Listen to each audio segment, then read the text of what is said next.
সাত নামে কোরবানি দেওয়া যাবে কিনা, কোরবানি সাত নামে দিবেন কিনা? ভাইরা আমার, কোরবানি মূলত আল্লাহর নামে হবে, এটা আমাদের বলার ভুল। আমরা বলি সাত নামে কোরবানি, আসলে সাত নামে না, সাতজনের তরফ থেকে, সাত ব্যক্তির তরফ থেকে কোরবানি হয়, সাত ব্যক্তির পক্ষ থেকে কোরবানি হতে পারে।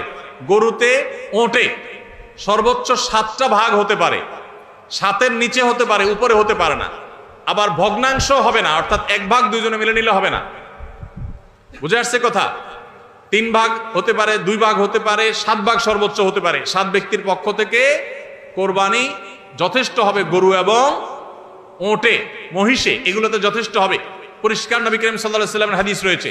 আজকাল অনেক আলেমরা এটা নিয়ে, বা কোন আলেমরা এটা নিয়ে মত পার্থক্য করেন, দুর্ভাগ্যজনক সেটা। এটা নিয়ে সংখ্যাগরিষ্ঠ ইমামদের দ্বিমত নাই। আরব, আজম কোন দেশে সংখ্যাগরিষ্ঠ আলেমদের কোনো দ্বিমত নাই যে গরু, ওট এগুলো সাত ব্যক্তির তরফ থেকে যথেষ্ট হবে।